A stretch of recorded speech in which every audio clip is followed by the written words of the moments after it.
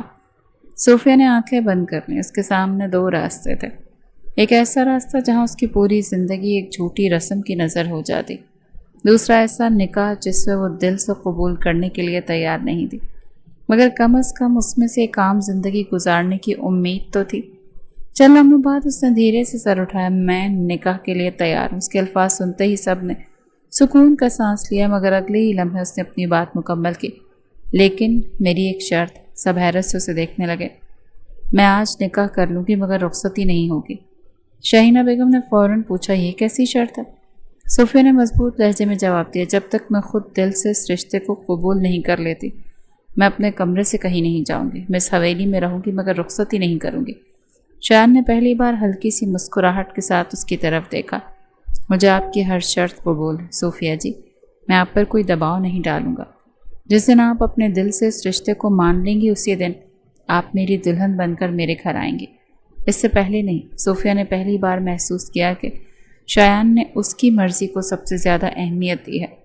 شاید یہی بات اس کے دل کی سختی میں ایک بہت باریک سی دراڑ ڈال گئی تھی، جس کا احساس ابھی نہ اسے تھا اور نہ ہی شایان کو۔ نکاح کے الفاظ مکمل ہوتے ہی کمرے میں موجود سب لوگوں نے سکون کا سانس لیا۔ صوفیہ نے کانپتے ہاتھوں سے اپنے آنسو صاف کیے۔ وہ ابھی تک اس اچانک بدلتی قسمت کو سمجھنے کی کوشش کر رہے تھے۔ چند لمحے پہلے تک اس کی زندگی ایک ظالمانہ رسم کی نظر ہونے والی تھی، اور اب وہ شایان کی بیوی بن چکے تھے۔ نکاح نامے پر دستخط ہونے کے بعد مولانا صاحب نے دعا کروائی۔ دعا ختم ہوئی تو سب لوگ ایک دوسرے کو مبارکباد دینے لگے۔ صوفیہ خاموش بیٹھی زمین کو دیکھ رہی تھی کہ اچانک شایان کی آواز پورے کمرے میں گونجی، مجھے آج ہی اپنی بیوی کی رخصتی چاہیے۔ اسے ایک جملے نے جیسے پورے ماحول کو منجمد کر دیا، اور صوفیہ نے حیرت سے سر اٹھایا۔ اس کی آنکھیں بے یقینی سے شایان کے چہرے پر جم گئیں۔ کیا؟ اس کے لبوں سے بے اختیار نکلا۔ شاہینہ بیگم بھی چونک کر اپنے بیٹے کی طرف دیکھنے لگی۔ انہیں ہرگز امید نہیں تھی کہ شایان ایسی بات کرے گا۔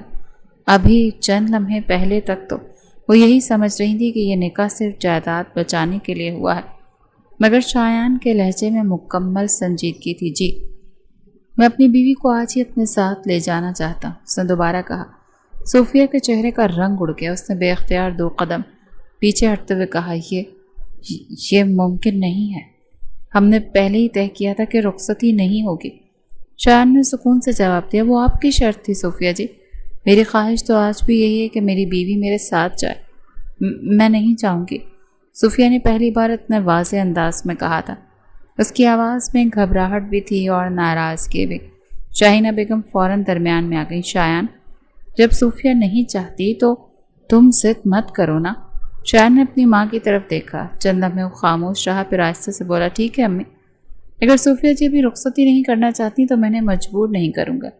یہ سن کر صوفیہ نے سکون کا سانس لیا۔ اسے لگا شاید معاملہ یہی ختم ہو گیا، مگر وہ شایان کو ابھی تک صحیح طرح سے سمجھ نہیں پائی تھی۔ اگلی صبح ناشتے کی میز پر سب لوگ موجود تھے۔ صوفیہ ہمیشہ کی طرح خاموشی سے ایک طرف بیٹھی تھی کہ شایان نے بلند آواز میں کہا، صوفیہ جی۔ وہ چونک کر اس کی طرف دیکھنے لگی۔ جی، میرے کمرے میں جو کپڑے رکھے ہیں آج سے وہ آپ خود پریس کیا کریں گے۔ پورا ڈائننگ ہال خاموش ہو گیا۔ صوفیہ نے حیرت سے اسے دیکھا کہ کیا مطلب یہی کہ بیوی اپنے شوہر کے کپڑوں کا خیال رکھتی ہے نا؟ اسے معصومیت سے کہا۔ صوفیہ کا چہرہ غصے سے سرخ ہو گیا۔ میں ایسا کوئی کام نہیں کروں گی۔ کیوں؟ شایان نے ہلکی سی مسکراہٹ کے ساتھ پوچھا۔ کیونکہ وہ رک گئی۔ کیونکہ ملازم موجود ہیں۔ ملازم سب کے لیے ہیں، مگر میرے کپڑے میری بیوی ہی پریس کرے گی۔ یہ کہہ کر وہ آرام سے ناشتہ کرنے لگا۔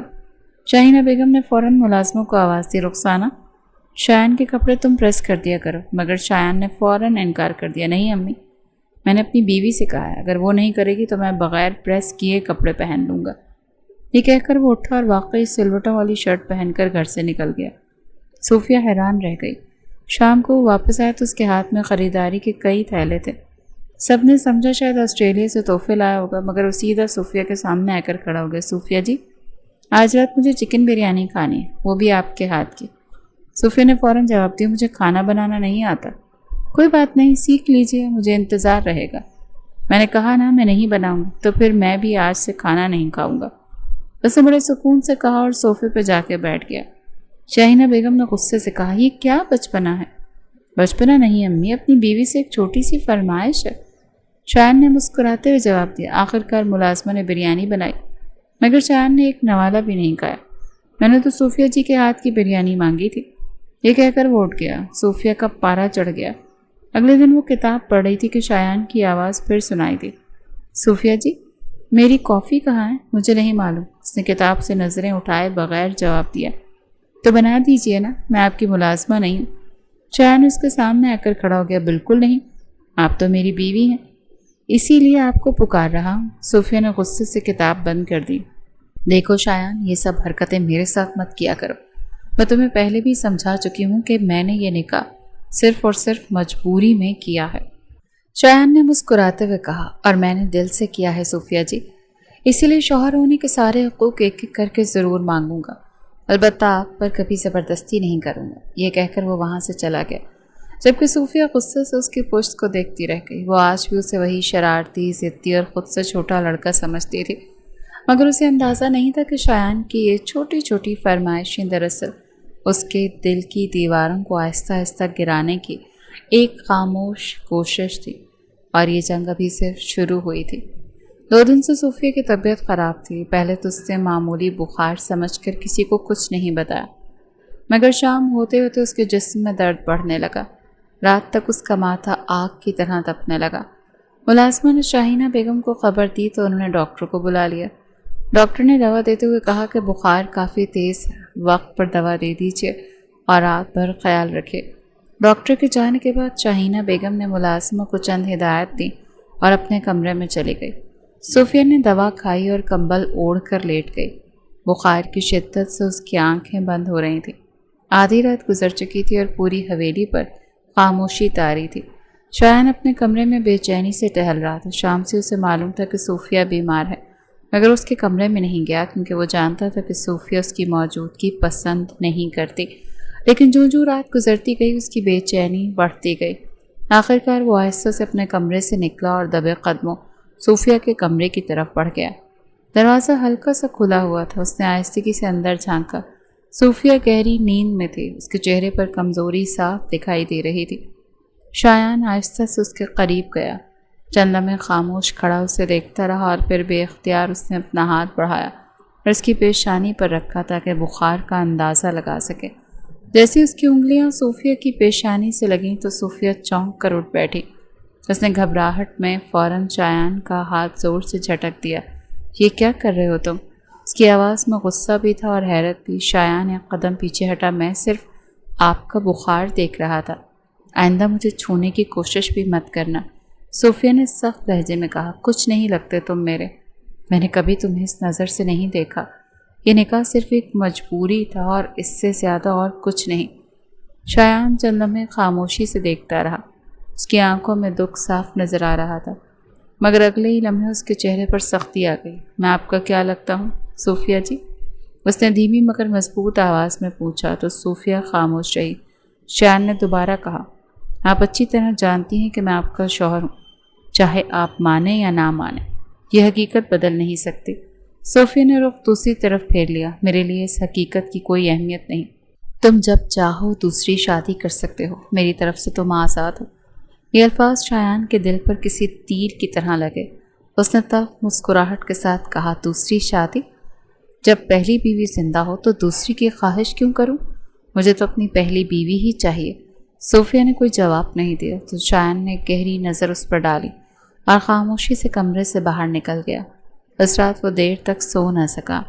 اگلی صبح وہ سیدھا اپنی والدہ کے کمرے میں پہنچا۔ امی، اب بہت ہو گیا، میں صوفیہ جی کی رخصتی چاہتا ہوں۔ شاہینہ بیگم نے حیرت سے اس کی طرف دیکھا۔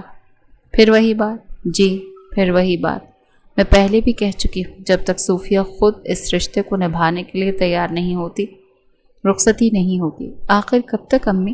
شایان نے بے بسی سے پوچھا۔ کہ میں ساری زندگی اسی حویلی میں اپنی بیوی کو دور سے دیکھتا رہوں گا؟ آپ رخصتی کر دیں، اسے میں خود ٹھیک کر لوں گا۔ شاہینہ بیگم نے سخت لہجے میں کہا۔ شایان، تم جذباتی ہو رہے ہو، اب اس موضوع پر مزید بات نہیں ہوگی۔ شایان خاموشی سے وہاں سے نکل آیا، مگر اس کے دل میں بے چینی سے کہیں زیادہ بڑھ چکی تھی۔ صوفیہ اب جب بھی شایان کو دیکھتی اپنے کمرے میں چلی جاتی۔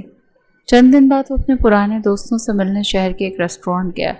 کافی دیر مختلف باتیں ہوتی رہیں، پھر اچانک اس کا دوست حمزہ ہنستے ہوئے بولا، یار ایک بات پوچھوں؟ پوچھو۔ تمہاری شادی کو کافی دن ہو گئے، مگر تمہیں دیکھ کر تو نہیں لگتا کہ تمہاری شادی ہوئی ہے۔ تمہارے چہرے پر وہ رونق نہیں دکھتی جو شادی کے شروع کے دنوں میں ہوتی ہے۔ شایان نے مسکراتے ہوئے بات ٹالنے کی کوشش کی۔ ایسی کوئی بات نہیں، اب ٹھیک ہے، مگر حمزہ دوبارہ بولا، برا مت ماننا، مجھے ایسا کیوں لگتا ہے کہ سب ٹھیک نہیں ہے؟ شایان کہنے لگا، وہ ابھی تک اس رشتے کو دل سے قبول نہیں کر پائی۔ حمزہ نے حیرت سے شایان کو دیکھا، مجھے تو لگتا ہے تمہاری بیوی کسی اور سے محبت کرتی ہے۔ شایان کا ہاتھ کپ پر ہی رک گیا۔ کیا مطلب؟ یار سوچو نا کہ اگر کوئی لڑکی اپنے شوہر کو اپنے قریب بھی نہ آنے دے، اسے شوہر ماننے سے انکار کرے، ہر بات پر دور دھکیل دے، تو وجہ کیا ہو سکتی ہے؟ اکثر ایسی صورت میں کسی اور کے لیے دل میں جگہ ہوتی ہے۔ دوسرے دوست نے بھی حامی بھری، ہاں ہمیں بھی کچھ ایسا ہی لگتا ہے۔ شایان نے فوراً کہا، نہیں صوفیہ جی، ایسی نہیں، مگر یہ الفاظ کہتے ہوئے بھی اس کے دل میں ایک انجانا سا خدشہ پیدا ہو چکا تھا۔ واپسی کے پورے راستے وہ انہی باتوں کے بارے میں سوچتا آیا۔ اسے یاد آنے لگا کہ صوفیہ نے ہمیشہ سے اپنا قریب آنے سے روکا، کبھی اسے شوہر ماننے کی کوشش نہیں کی، یہاں تک کہ اسے دوسری شادی کرنے کا مشورہ بھی دے دیا۔ گاڑی چلاتے ہوئے اس نے بے اختیار اسٹیئرنگ پر اپنی گرفت مضبوط کر لی نہیں۔ اس نے خود سے کہا، کیا واقعی ان کی زندگی میں کوئی اور تھا، یا صرف میری عمر ہی ان کے انکار کی وجہ تھی؟ اسے ایک سوال نے پہلی بار اس کے دل میں شک کا ایسا بیج بو دیا کہ اس کی بے چینی بڑھنے لگی۔ کئی دن گزر چکے تھے، مگر شایان کے دل میں دوستوں کی کہی ہوئی باتیں بار بار گونج رہی تھیں۔ وہ خود کو سمجھانے کی کوشش کرتا کہ صوفیہ ایسی نہیں ہو سکتی، مگر جب بھی وہ اس کی بے رخی یاد کرتا تو اس کے دل میں ایک انجانا سا شک سر اٹھانے لگتا۔ اسی کشمکش میں ایک شام وہ دفتر سے واپس حویلی پہنچا۔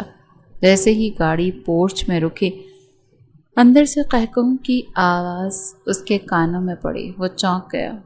یہ آواز صوفیہ کی تھی۔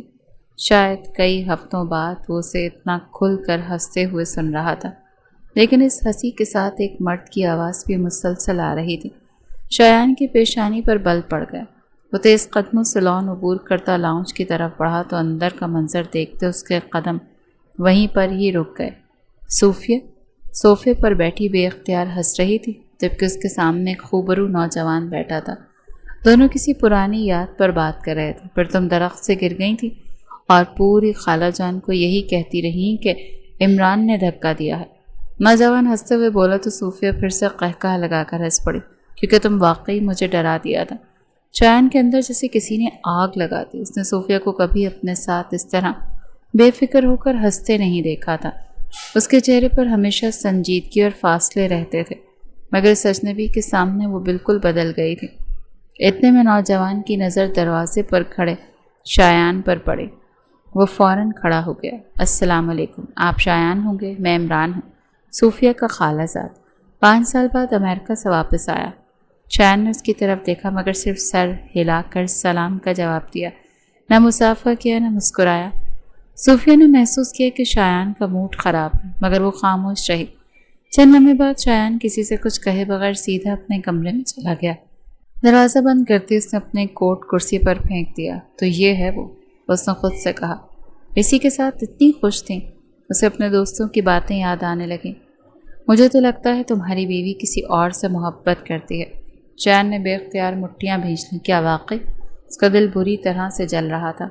کچھ دیر بعد اس نے غصے میں بلند آواز سے پکارا، صوفیہ! نیچے لاؤنج میں بیٹھی صوفیہ چونک گئی۔ اس نے پہلی بار محسوس کیا کہ شایان نے اسے صوفیہ جی نہیں بلکہ صرف صوفیہ کہہ کر بلایا۔ اس کے لہجے میں عجیب سی سختی تھی۔ وہ مجبوری میں اٹھ کر اوپر اس کے کمرے کی طرف چلی گئی۔ دروازہ کھول کر اندر داخل ہوئی تو شایان کھڑکی کے پاس کھڑا تھا۔ اس نے مڑ کر اسے دیکھا۔ دروازہ بند کر دو۔ صوفیہ نے خاموشی سے دروازہ بند کر دیا تھا۔ آپ نے بلایا تھا؟ شایان نے آہستہ آہستہ اس کی طرف آیا۔ اس کی آنکھوں میں عجیب سی بے چینی تھی۔ میری طبیعت ٹھیک نہیں، صوفیہ نے بے اختیار پوچھا۔ ڈاکٹر کو بلاؤں؟ نہیں۔ اس نے اپنی ٹائی کی گرہ ایک طرف اشارہ کیا۔ میری ٹائی اتار دو۔ صوفیہ کے ماتھے پر فوراً بل پڑ گئے۔ میں ایسے کام نہیں کروں گی۔ کیوں؟ کیونکہ مجھے تمہارے قریب نہیں آنا، شایان نے اسپاٹ لہجے میں کہا۔ آپ میری بیوی ہیں، صوفیہ نے سخت لہجے میں جواب دیا، اور میں نے پہلے بھی کہا تھا مجھ سے ایسے حقوق مت مانگا کرو۔ تو کس سے مانگوں؟ مجھے اس وقت اپنی بیوی کی ضرورت ہے۔ شایان کی آواز بلند ہو گئی۔ صوفیہ نے کوئی جواب نہیں دیا۔ وہ پلٹی اور دروازے کی طرف بڑھنے لگی۔ اب اس نے ہینڈل پر ہاتھ ہی رکھا تھا جب شایان نے آگے بڑھ کر اس کی کلائی پکڑ لی۔ صوفیہ چونک کر اس کی طرف مڑی۔ ہاتھ چھوڑو میرا، اس نے غصے سے کہا۔ شایان کی گرفت مضبوط تھی مگر تکلیف دہ نہیں۔ کہا ہے نا میری ٹائی اتارو۔ میں نہیں اتاروں گی، مت بھولو آپ میری بیوی ہیں اور اس ناطے سے آپ کی بہت سی ذمہ داریاں ہیں جس میں سے ایک میرا خیال رکھنا ہے۔ شایان کے لہجے میں اپنے رشتے کا استحقاق تھا۔ صوفیہ نے غصے سے اس کی آنکھوں میں دیکھا۔ نہیں، میں صرف تمہاری منکوہاں، اس سے زیادہ اور کچھ نہیں۔ یہ سن کر شایان کی آنکھوں میں عجیب سی چمک ابھری۔ اس کے ایک قدم اور قریب آیا۔ اصل رشتہ نکاح کا ہی ہوتا ہے صوفیہ، اور وہ ہمارا ہو چکا ہے۔ اس نے پہلی بار اسے صوفیہ جی کہنے کے بجائے صرف صوفیہ کہا۔